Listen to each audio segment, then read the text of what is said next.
Hi friends, आज आपण आपल्या लेक्चरचा पार्ट 4 म्हणजे cross कॅनिझरो reaction.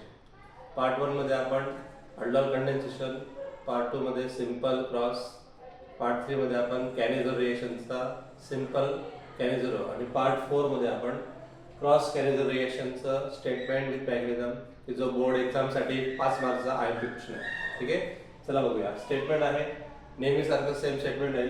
Wien to different, फक्त इथे कॅनिझरोमध्ये आपल्याला काय करायचं आहे, सिंपल कॅनिझरोमध्ये टू सेम अल्डिहाइड्स घ्यायचे. इथे फक्त काय करायचं आहे, टू डिफरंट अल्डिहाइड्स. ठीक आहे, do not containing any alpha hydrogen.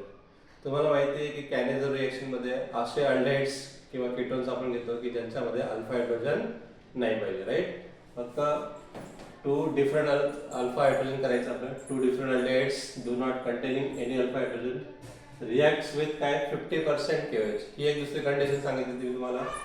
पहिली कंडिशन अल्फा हायड्रोजन नको आहे, दुसरी कंडिशन 50% KOH पाहिजे किंवा सोडियम हायड्रॉक्साईड पाहिजे. गिव्स मिक्सचर ऑफ प्रॉडक्ट काय मिळणार आपल्याला, अल्कोहोल आणि potassium salt of fatty acid. त्याला आपण पोटॅशियम फॉर्म्युला करतो. बघा आता एक्झाम्पल, हा बेन्झाल्डिहाइड आहे. दिस इज कॉल्ड बेन्झाल्डिहाइड. ओके, हा बेन्झाल्डिहाइड जो आहे याच्यामध्ये अल्फा कार्बन आहे पण अल्फा हायड्रोजन नाही. बघा, हा जो कार्बन आहे हा अल्फा कार्बन आहे पण तिथे अल्फा हायड्रोजन नाही आहे, म्हणजे हा आपण कॅनिझरो रिएक्शन दाखवू शकतो. प्लस दुसरा फॉर्मल्डिहाइड आहे, याचं नाव आहे फॉर्मल्डिहाइड. ठीक आहे, फॉर्मल्डिहाइड. ठीक आहे, फॉर्मल्डिहाइड मध्ये अल्फा कार्बनच नाही आहे, त्यामुळे अल्फा हायड्रोजनचा प्रश्न येतच नाही. तर बघा मित्रांनो, फॉर्मल्डिहाइड आणि बेन्झाल्डिहाइड हे दोघं डिफरंट अल्डिहाइड झाले की ज्यांच्यामध्ये अल्फा हायड्रोजन नाही आहे.